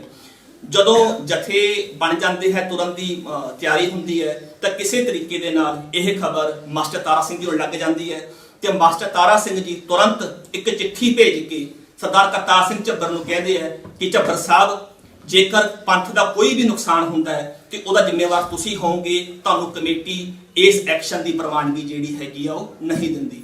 ਜਦੋਂ ਕਰਤਾਰ ਸਿੰਘ ਝੱਬਰ ਜੀ ਨੂੰ ਇਹ ਸੁਨੇਹਾ ਮਿਲਦਾ ਹੈ ਤੇ ਉਹ ਆਪਣਾ ਐਕਸ਼ਨ ਰੱਦ ਕਰਕੇ ਉਹ ਗੁਰਦੁਆਰਾ ਸੱਚਾ ਸੌਦਾ ਸਾਹਿਬ ਉੱਥੇ ਜਾ ਕੇ ਆਪਣਾ ਟਿਕਾਣਾ ਕਰ ਲੈਂਦੇ ਹੈ। ਪਰ ਇਹ ਸੁਨੇਹਾ ਸਰਦਾਰ ਲਛਮਣ ਸਿੰਘ ਜੀ ਨੂੰ ਲੇਟ ਮਿਲਦਾ ਹੈਗਾ। ਜਦੋਂ ਸੁਨੇਹਾ ਮਿਲਦਾ ਹੈ ਉਹ ਲਗਭਗ ਨਨਕਾਣਾ ਸਾਹਿਬ ਦੀ ਜੂਹ ਦੇ ਵਿੱਚ ਪਹੁੰਚ ਗਏ ਹੁੰਦੇ ਨੇ ਤੇ ਉੱਥੇ ਜਾ ਕੇ ਇੱਕ ਸਾਥੀ ਸਿੰਘ ਸੁਨੇਹਾ ਸੁਣਾਉਂਦਾ ਹੈ ਕਿ ਮਾਸਟਰ ਤਾਰਾ ਸਿੰਘ ਜੀ ਨੇ ਤੁਹਾਨੂੰ ਨਨਕਾਣਾ ਸਾਹਿਬ ਜਾਣ ਲਈ ਮਨਾ ਕੀਤਾ ਹੈਗਾ। ਸਰਦਾਰ ਲਛਮਣ ਸਿੰਘ ਜੀ ਆਪਣੇ ਸਾਥੀ ਸਿੰਘਾਂ ਦੇ ਨਾਲ ਸਲਾਹ ਮਸ਼ਵਰਾ ਕਰਦੇ ਆ ਤੇ ਉਹਨਾਂ ਦੇ ਵਿੱਚ ਇੱਕ ਸਿੰਘ ਸਰਦਾਰ ਟਹਿਲ ਸਿੰਘ ਜੀ ਉਹ ਕਹਿੰਦੇ ਆ ਕਿ ਹੁਣ ਸ਼ਹੀਦੀ ਦੀ ਅਰਦਾਸ ਹੋ ਚੁੱਕੀ ਹੈ, ਅਸੀਂ ਸਿੰਘ ਜਿਹੜੇ ਹੈਗੇ ਆਪਣੀ ਅਰਦਾਸ ਤੋਂ ਪਿੱਛੇ ਨਹੀਂ ਹਟਦੇ, ਹੁਣ ਜੋ ਵੀ ਹੋਊਗਾ ਉਹ ਅੱਗੇ ਜਾ ਕੇ ਦੇਖਿਆ ਜਾਊਗਾ, ਅਸੀਂ ਜੋ ਅਰਦਾਸ ਕਰਕੇ ਤੁਰੇ ਆ ਅਸੀਂ ਉਸ ਅਰਦਾਸ ਨੂੰ ਅੱਜ ਪੂਰਾ ਕਰਨਾ ਹੈ। ਤੇ ਉਹ ਸਾਰੇ ਦੇ ਸਾਰੇ ਸਿੰਘ ਜਿਹੜੇ ਹੈਗੇ ਆ ਉਹ ਉੱਥੇ ਜਕਾਰੇ ਲਾਉਂਦੇ ਆ ਤੇ ਤਿਆਰ ਹੋ ਕੇ ਅੱਗੇ ਜਿਹੜੇ ਹੈਗੇ ਆ ਗੁਰਦੁਆਰਾ ਨਨਕਾਣਾ ਸਾਹਿਬ ਵੱਲ ਉਹ ਚੱਲ ਜਾਂਦੇ ਨੇ। ਗੁਰਦੁਆਰਾ ਨਨਕਾਣਾ ਸਾਹਿਬ ਜਾ ਕੇ ਅੰਦਰ ਐਂਟਰੀ ਕਰਦੇ ਨੇ। ਮਹੰਤ ਜਿਹੜਾ ਹੈਗਾ ਉਸ ਸਮੇਂ ਟ੍ਰੇਨ ਫੜ ਰਿਹਾ ਹੁੰਦਾ ਹੈ ਤੇ ਮਹੰਤ ਦੀ ਘਰਵਾਲੀ ਭੱਜੀ ਸਟੇਸ਼ਨ ਤੇ ਆਉਂਦੀ ਹੈ ਕਿ ਤੂੰ ਕਿੱਥੇ ਚੱਲਿਆ ਕਿ ਅਕਾਲੀਆਂ ਨੇ ਗੁਰਦੁਆਰੇ ਦਾ ਪ੍ਰਬੰਧ ਜਿਹੜਾ ਹੈਗਾ ਆਪਣੇ ਕੋਲ ਲੈ ਲਿਆ ਹੈਗਾ। ਤੇ ਮਹੰਤ ਨਾਰਾਇਣ ਦਾਸ ਜੀ ਚਲਦੀ ਟ੍ਰੇਨ ਤੋਂ ਕਹਿੰਦੇ ਆ ਉਹ ਮਹੰਤ ਨਾਰਾਇਣ ਦਾਸ ਚਲਦੀ ਟ੍ਰੇਨ ਤੋਂ ਥੱਲੇ ਉਤਰਦਾ ਹੈਗਾ ਤੇ ਭੱਜ ਕੇ ਗੁਰਦੁਆਰਾ ਸਾਹਿਬ ਵੱਲ ਜਾਂਦਾ ਹੈਗਾ। ਅੰਦਰ ਜਾਂਦੇ ਸਹਾਰੇ ਉਹ ਵੇਖਦਾ ਹੈ ਕਿ ਬਹੁਤ ਵੱਡੀ ਸਿੱਖ ਸੰਗਤ ਜਿਹੜੀ ਹੈਗੀ ਆ ਉੱਥੇ ਮੌਜੂਦ ਹੈਗੀ ਹੈ ਤੇ ਲਛਮਣ ਦਾਸ ਜੀ ਗੁਰੂ ਸਾਹਿਬ ਜੀ ਦੀ ਆਪਣੀ ਹਜ਼ੂਰੀ ਦੇ ਵਿੱਚ ਬੈਠੇ ਨੇ ਤੇ ਚੋਰ ਸਾਹਿਬ ਕਰ ਰਹੇ ਹੈ ਤੇ ਸੰਗਤ ਦੁਆਰਾ ਆਸਾ ਦੀ ਵਾਰ ਦਾ ਕੀਰਤਨ ਕੀਤਾ ਜਾ ਰਿਹਾ ਹੈਗਾ। ਮਹੰਤ ਨਾਰਾਇਣ ਦਾਸ ਆਪਣਾ ਲਛਮਣ ਦਾਸ ਆਪਣੇ ਗੁੰਡਿਆਂ ਨੂੰ ਮੈਂ ਨਾਮ ਥੋੜਾ ਕਨਫਿਊਜ਼ ਕਰ ਰਿਹਾ, ਮਹੰਤ ਨਾਰਾਇਣ ਨੂੰ ਜਿਹੜਾ ਹੈਗਾ ਆਪਣੇ ਗੁੰਡਿਆਂ ਨੂੰ ਕਹਿੰਦਾ ਹੈ ਕਿ ਦਰਵਾਜ਼ਾ ਬੰਦ ਕਰ ਲਓ ਤੇ ਆਈ ਹੋਈ ਸੰਗਤ ਦੇ ਉੱਪਰ ਅਟੈਕ ਕਰਨਾ ਸ਼ੁਰੂ ਕਰੋ। ਜਿਹੜੇ ਗੁੰਡੇ ਹੈਗੇ ਆ ਉਹ ਅਟੈਕ ਕਰਨਾ ਸ਼ੁਰੂ ਕਰਦੇ ਆ ਤੇ ਸਿੰਘਾਂ ਨੇ ਇੱਕ ਸਹੁੰ ਖਾਧੀ ਹੁੰਦੀ ਹੈ ਕਿ ਹੱਥ ਨਹੀਂ ਚੱਕਣਾ, ਜੋ ਵੀ ਹੋਊਗਾ ਅਸੀਂ ਆਪਣੇ ਪਿੰਡੇ ਦੇ ਉੱਪਰ ਜਰਾਂਗੇ। ਸਾਰੇ ਸਿੰਘ ਸ਼ਾਂਤ ਰਹਿੰਦੇ ਹੋਏ ਉਹਨਾਂ ਗੁੰਡਿਆਂ ਦੇ ਜਿਹੜੇ ਤਸ਼ੱਦਦ ਨੂੰ ਆਪਣੇ ਪਿੰਡੇ ਦੇ ਉੱਪਰ ਝੱਲਦੇ ਹੈਗੇ ਆ। ਮਹੰਤਾਂ ਦੁਆਰਾ ਗੋਲੀਬਾਰੀ ਕੀਤੀ ਜਾਂਦੀ ਹੈ। ਤਕਰੀਬਨ 9 ਗੋਲੀਆਂ ਗੁਰੂ ਮਹਾਰਾਜ ਦੇ ਸਰੂਪ ਨੂੰ ਵੀ ਉਦੋਂ ਲੱਗਦੀਆਂ ਹੈਗੀਆਂ ਤੇ ਮਹੰਤ ਨਾਰਾਇਣ ਦਾ ਆਪਣੇ ਲਛਮਣ ਸਿੰਘ ਜੀ ਜੋ ਗੁਰੂ ਸਾਹਿਬ ਜੀ ਦੀ ਹਜ਼ੂਰੀ ਦੇ ਵਿੱਚ ਬੈਠੇ ਆ ਉਹਨਾਂ ਨੂੰ ਉੱਥੇ ਗੋਲੀਆਂ ਲੱਗਦੀਆਂ ਨੇ। ਉੱਥੇ ਕਾਫੀ ਲੰਬੇ ਸਮੇਂ ਤੱਕ ਕਤਲੇਆਮ ਚੱਲਦਾ ਹੈਗਾ। ਉੱਥੋਂ ਦਾ ਇੱਕ ਸਿੰਘ ਉੱਤਮ ਸਿੰਘ ਜਿਹਦੇ ਨਾਲ ਹੀ ਫੈਕਟਰੀ ਹੈਗੀ ਆ ਉਹ ਫੈਕਟਰੀ ਦੀ ਕੰਧ ਤੋਂ ਜੋ ਚੜ੍ਹ ਕੇ ਵੇਖਦਾ ਹੈਗਾ ਤੇ ਪਤਾ ਲੱਗਦਾ ਹੈ ਕਿ ਅੰਦਰ ਕਤਲੇਆਮ ਚੱਲ ਰਿਹਾ, ਉਹ ਨਾਲ ਦੀ ਨਾਲ ਤਾਰ ਭੇਜਦਾ ਹੈ ਸ਼੍ਰੋਮਣੀ ਕਮੇਟੀ ਨੂੰ ਤੇ ਕਰਤਾਰ ਸਿੰਘ ਝੱਬਰ ਜੀ ਨੂੰ ਕਿ ਇੱਥੇ ਆ ਭਾਣਾ ਵਾਪਰ ਗਿਆ ਹੈਗਾ। ਸਰਦਾਰ ਕਰਤਾਰ ਸਿੰਘ ਝੱਬਰ ਉਸੇ ਸਮੇਂ ਸਿੰਘਾਂ ਨੂੰ ਤਿਆਰ ਕਰਦੇ ਹੈਗੇ ਆ ਤੇ ਨਨਕਾਣਾ ਸਾਹਿਬ ਵਾਲੇ ਜਿਹੜੇ ਹੈਗੇ ਆ ਉਹ ਕੂਚ ਕਰਦੇ ਹੈਗੇ ਆ। ਉਸ ਸਮੇਂ ਤੱਕ ਮਹੰਤ ਜਿਹੜੇ ਹੈਗੇ ਆ, ਜੋ ਵੀ ਸੰਗਤ ਗੁਰੂ ਘਰ ਅੰਦਰ ਆ ਚੁੱਕੀ ਸੀ, ਉਹਨਾਂ ਦਾ ਕਤਲੇਆਮ ਜਿਹੜਾ ਉਹ ਕਰ ਚੁੱਕੀ ਸੀਗੀ। ਜਦੋਂ ਸਰਦਾਰ ਆਪਣੇ ਕਰਤਾਰ ਸਿੰਘ ਝੱਬਰ ਆਪਣੀ ਤਿਆਰੀ ਕਰਕੇ ਉੱਥੇ ਪਹੁੰਚਦੇ ਨੇ, ਉਸ ਸਮੇਂ ਤੱਕ ਕਮਿਸ਼ਨਰ ਨੂੰ ਸੂਚਨਾ ਮਿਲ ਚੁੱਕੀ ਹੈ, ਐਸਪੀ ਨੂੰ ਸੂਚਨਾ ਮਿਲ ਚੁੱਕੀ ਹੈ। ਉਹ ਇੱਕ ਫੌਜ ਦੀ ਟੁਕੜੀ ਦੇ ਨਾਲ ਸਾਰੇ ਨਨਕਾਣਾ ਸਾਹਿਬ ਨੂੰ ਸੀਲ ਕਰ ਦਿੰਦੇ ਹੈ ਤੇ ਕਿਸੇ ਵੀ ਸ਼ਖਸ ਦੇ ਅੰਦਰ ਜਾਂ ਬਾਹਰ ਜਾਣ ਦੀ ਉਦੋਂ ਮਨਾਹੀ ਹੁੰਦੀ ਹੈ। ਜਦੋਂ ਕਰਤਾਰ ਸਿੰਘ ਝੱਬਰ ਪਹੁੰਚਦੇ ਹੈ ਤੇ ਉਹ ਕਹਿੰਦੇ ਹੈ ਕਿ ਸਾਨੂੰ ਸਾਡੇ ਭਰਾਵਾਂ ਕੋਲ ਜਾ ਲੈਣ ਦਿਓ। ਕਮਿਸ਼ਨਰ ਮਨਾ ਕਰਦਾ ਹੈ ਕਿ ਤੁਸੀਂ ਅੰਦਰ ਨਹੀਂ ਜਾ ਸਕਦੇ, ਅੰਦਰ ਹਾਲਾਤ ਜਿਹੜੇ ਹੈਗੇ ਠੀਕ ਨਹੀਂ ਹੈਗੇ। ਤਾਂ ਕਰਤਾਰ ਸਿੰਘ ਝੱਬਰ ਕਹਿੰਦਾ ਹੈ ਕਿ ਜਾਂ ਤਾਂ ਅਸੀਂ ਇਹਨੂੰ ਅੰਦਰ ਜਾਵਾਂਗੇ ਜਾਂ ਅਸੀਂ ਇੱਥੇ ਹੀ ਸ਼ਹੀਦੀ ਪਾਵਾਂਗੇ। ਉਹਨਾਂ ਦੀ ਇਸ ਚੜ੍ਹਦੀ ਕਲਾ ਦੀ ਸਪਿਰਿਟ ਨੂੰ ਦੇਖਦੇ ਹੋਏ ਕਮਿਸ਼ਨਰ ਨੂੰ ਮਜਬੂਰ ਹੋਣਾ ਪੈਂਦਾ ਹੈ ਤੇ ਨਨਕਾਣਾ ਸਾਹਿਬ ਦੀਆਂ ਚਾਬੀਆਂ ਜਿਹੜੀਆਂ ਹੈਗੀਆਂ ਉਹ ਸਰਦਾਰ ਕਰਤਾਰ ਸਿੰਘ ਝੱਬਰ ਨੂੰ ਦਿੰਦੇ ਹੈਗੇ ਆ।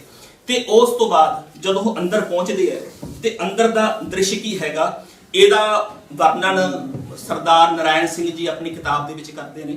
ਸਰਦਾਰ ਨਰਾਇਣ ਸਿੰਘ ਜੀ ਉਹ ਨੇ ਜੋ ਬਾਅਦ ਦੇ ਵਿੱਚ ਨਨਕਾਣਾ ਸਾਹਿਬ ਦੇ ਮੈਨੇਜਰ ਵੀ ਰਹੇ ਤੇ ਐਸਜੀਪੀਸੀ ਦੀਆਂ ਵੱਡੀਆਂ ਪੋਸਟਾਂ ਦੇ ਉੱਪਰ ਰਹਿ ਕੇ ਉਹਨਾਂ ਨੇ ਕਾਰਜ ਵੀ ਕੀਤਾ। ਉਹ ਕਹਿੰਦੇ ਜਦੋਂ ਮੈਂ ਅੰਦਰ ਗਿਆ ਤੇ ਅੰਦਰ ਲਾਸ਼ਾਂ ਦੇ ਢੇਰ ਪਏ ਸਨ, ਬਹੁਤ ਸਾਰੀਆਂ ਲਾਸ਼ਾਂ ਅੱਧ ਸੜੀਆਂ ਸਨ, ਲੱਕੜੀ ਦੇ ਫੱਟੇ ਪਏ ਸਨ ਜਿਨ੍ਹਾਂ ਦੇ ਉੱਪਰ ਰੱਖ ਕੇ ਲਾਸ਼ਾਂ ਨੂੰ ਕੀਮਾ ਕੀਤਾ ਗਿਆ ਸੀਗਾ। 9 ਗੋਲੀਆਂ ਗੁਰੂ ਸਾਹਿਬ ਜੀ ਦੇ ਸਰੂਪ ਦੇ ਉੱਪਰ ਲੱਗੀਆਂ ਹੋਈਆਂ ਸਨ। ਜਦੋਂ ਉਹਨਾਂ ਸੰਸਕਾਰ ਕਰਨ ਦੇ ਲਈ ਸਾਰਾ ਲਾਸ਼ਾਂ ਨੂੰ ਇਕੱਠਾ ਕੀਤਾ ਗਿਆ, ਕਿਉਂਕਿ ਲਾਸ਼ਾਂ ਦੇ ਕਈ ਉਹਨਾਂ ਟੋਟੇ ਕੀਤੇ ਹੋਏ ਸੀ, ਕਹਿੰਦੇ 119 ਸਾਬਤ ਖੋਪੜੀਆਂ, 7 ਅੱਧ ਸੜੀਆਂ ਖੋਪੜੀਆਂ, ਮਾਸ ਦੇ 3 ਟੋਕਰੇ ਤੇ 10 ਟੋਕਰੇ ਸੜੀਆਂ ਹੋਈਆਂ ਹੱਡੀਆਂ ਦੇ, ਉਹ ਇੱਕ ਅੰਗੀਠੇ ਦੇ ਉੱਪਰ ਰੱਖ ਕੇ ਸੰਸਕਾਰ ਕੀਤਾ ਗਿਆ। ਕਿਸੇ ਦਾ ਸਿੰਘ ਦਾ ਸਰੀਰ ਉੱਥੇ ਪੂਰਾ ਨਹੀਂ ਪ੍ਰਾਪਤ ਹੋਇਆ। ਇਸ ਤੋਂ ਉਪਰੰਤ ਸਮੂਹ ਸੰਗਤ ਵੱਲੋਂ ਜਦੋਂ ਉਹਨਾਂ ਦਾ ਸੰਸਕਾਰ ਕੀਤਾ ਗਿਆ 23 ਫਰਵਰੀ 1921 ਨੂੰ ਸਮੂਹ ਸੰਗਤ ਵੱਲੋਂ ਜਪਜੀ ਸਾਹਿਬ ਦਾ ਪਾਠ ਕੀਤਾ ਗਿਆ ਤੇ ਭਾਈ ਜੋਤ ਸਿੰਘ ਜੀ ਨੇ ਸਮੂਹ ਸਿੰਘਾਂ ਦੀ ਕੁਰਬਾਨੀ ਦਾ ਜ਼ਿਕਰ ਕੀਤਾ। ਇਸ ਸਮੇਂ ਦੌਰਾਨ ਕੁਝ ਮਤੇ ਜਿਹੜੇ ਹੈਗੇ ਆ ਉਹ ਸਿੰਘਾਂ ਵੱਲੋਂ ਪਾਏ ਗਏ ਕਿ ਜੋ ਵੀ ਲੋਕ ਇਸ ਸਾਕੇ ਦੇ ਲਈ ਜ਼ਿੰਮੇਵਾਰ ਹੈਗੇ ਨੇ ਉਹਨਾਂ ਨੂੰ ਸਖਤ ਸਜ਼ਾਵਾਂ ਦਵਾਈਆਂ ਜਾਣਗੀਆਂ। ਸਾਰੇ ਪੰਜਾਬ ਦੇ ਵਿੱਚ ਵੱਖ-ਵੱਖ ਥਾਵਾਂ ਤੇ ਅਖੰਡ ਪਾਠ ਸਾਹਿਬ ਪ੍ਰਕਾਸ਼ ਕੀਤੇ ਜਾਣਗੇ ਸ਼ਹੀਦਾਂ ਦੀ ਯਾਦ ਦੇ ਵਿੱਚ ਤੇ ਇਹਨਾਂ ਸ਼ਹੀਦਾਂ ਨੂੰ ਸਮਰਪਿਤ ਜਿਹੜੀਆਂ ਵੱਖ-ਵੱਖ ਤਰੀਕੇ ਦੀਆਂ ਜਿਹੜੀਆਂ ਯਾਦਗਾਰਾਂ ਪੰਜਾਬ ਦੇ ਵਿੱਚ ਉਹ ਸਥਾਪਿਤ ਕੀਤੀਆਂ ਜਾਣਗੀਆਂ। ਤੇ 5 ਮਾਰਚ 1921 ਨੂੰ ਸ਼ਹੀਦੀ ਦਿਵਸ ਦੇ ਤੌਰ ਤੇ ਬਣਾਇਆ ਗਿਆ, ਜਦੋਂ ਪੰਜਾਬ ਦੀ ਸੰਗਤ ਨੇ ਕਾਲੇ ਕੱਪੜੇ ਪਾ ਕੇ ਤੇ ਕਾਲੀ ਦਸਤਾਰ ਸਜਾ ਕੇ ਇਸ ਘਟਨਾ ਦੇ ਵਿਰੁੱਧ ਆਪਣਾ ਜਿਹੜਾ ਸੀ ਰੋਸ ਪ੍ਰਗਟ ਕੀਤਾ। ਨੰਤ ਨਰਾਇਣੂ ਤੇ ਮੁਕੱਦਮਾ ਚਲਾਇਆ ਗਿਆ, ਉਸ ਨੂੰ ਅਤੇ ਉਹਦੇ 7 ਸਾਥੀਆਂ ਨੂੰ ਫਾਂਸੀ ਦੀ ਸਜ਼ਾ ਦਿੱਤੀ ਗਈ, 8 ਸਾਥੀਆਂ ਨੂੰ ਕਾਲੇ ਪਾਣੀ ਸਜ਼ਾ ਦਿੱਤੀ ਗਈ ਤੇ ਬਾਅਦ ਦੇ ਵਿੱਚ ਮਹੰਤ ਨਰਾਇਣ ਦਾਸ ਨੇ ਹਾਈ ਕੋਰਟ ਦੇ ਵਿੱਚ ਅਪੀਲ ਕੀਤੀ ਤੇ ਉਹਦੀ ਜਿਹੜੀ ਫਾਂਸੀ ਸਜ਼ਾ ਸੀਗੀ ਉਹ ਬਾਅਦ ਦੇ ਵਿੱਚ ਉਮਰ ਕੈਦ ਦੇ ਵਿੱਚ ਤਬਦੀਲ ਹੋ ਗਈ ਸੀਗੀ। ਇਸ ਸ਼ਹੀਦੀ ਸਾਕੇ ਦੇ ਸਿੰਘਾਂ ਨੂੰ ਸਮਰਪਿਤ ਇੱਕ ਵਿਸ਼ੇਸ਼ ਫੰਡ ਵੀ ਤਿਆਰ ਕੀਤਾ ਗਿਆ। ਜੋ ਸਿੰਘ ਸ਼ਹੀਦ ਹੋਏ ਸੀਗੇ ਉਹਨਾਂ ਦੀਆਂ ਪੈਨਸ਼ਨਾਂ ਲਗਾਈਆਂ ਗਈਆਂ, ਉਹਨਾਂ ਦੀ ਕਰਜ਼ ਦੀ ਅਦਾਇਗੀ ਪੰਥ ਵੱਲੋਂ ਖੁਦ ਕੀਤੀ ਗਈ ਤੇ ਸ਼ਹੀਦ ਸਿੱਖ ਮਸ਼ੀਨਰੀ ਕਾਲਜ ਜੋ ਅੱਜ ਵੀ ਕਾਰਜ ਕਰ ਰਿਹਾ ਸ਼੍ਰੀ ਅੰਮ੍ਰਿਤਸਰ ਸਾਹਿਬ ਵਿਖੇ, ਉਹਦੀ ਸਥਾਪਨਾ ਜਿਹੜੀ ਹੈ ਅੰਮ੍ਰਿਤਸਰ ਸਾਹਿਬ ਵਿਖੇ ਕੀਤੀ ਗਈ। ਇਸ ਤਰੀਕੇ ਦੇ ਨਾਲ ਇਹ ਸਾਕਾ ਜਿਹੜਾ ਹੈਗਾ ਵਾਪਰਦਾ ਹੈਗਾ ਤੇ ਇਸ ਤਰੀਕੇ ਦੇ ਨਾਲ ਪੰਥ ਜਿਹੜਾ ਹੈਗਾ ਇਸ ਸਾਕੇ ਨਾਲ ਸੰਬੰਧਿਤ ਇਹਦੀਆਂ ਵਿਭਿੰਨ ਤਰੀਕੇ ਦੀਆਂ ਯਾਦਗਾਰਾਂ ਉਸਾਰ ਕੇ ਤਾਂ ਕਿ ਸਾਡੀ ਸਮ੍ਰਿਤੀ ਦੇ ਵਿੱਚ ਇਹ ਸਾਕਾ ਹਮੇਸ਼ਾ ਜਿਉਂਦਾ ਰਹੇ। ਅਸੀਂ ਆਪਣੀ ਹਿਸਟਰੀ ਤੋਂ ਸਿੱਖਿਆ ਲੈ ਕੇ ਆਪਣੇ ਗੁਰੂ ਘਰਾਂ ਦੇ ਲਈ ਅਸੀਂ ਹਮੇਸ਼ਾ ਕੁਰਬਾਨੀ ਦੇਣ ਦੇ ਲਈ ਕਿਸੇ ਨਾ ਕਿਸੇ ਤਰੀਕੇ ਦੇ ਨਾਲ ਉਹ ਤਿਆਰ ਰਹੀਏ। ਇੱਥੇ ਹੀ ਮੈਂ ਆਪਣੀ ਸਮਾਪਤੀ ਕਰਦਾ। ਬੋਲਦੇ ਹੋਏ ਕੋਈ ਭੁੱਲ ਚੁੱਕ ਹੋਈ ਹੋਵੇ ਤਾਂ ਮਾਫ ਕਰਨਾ। ਵਾਹਿਗੁਰੂ ਜੀ ਕਾ ਖਾਲਸਾ, ਵਾਹਿਗੁਰੂ ਜੀ ਕੀ ਫਤਿਹ।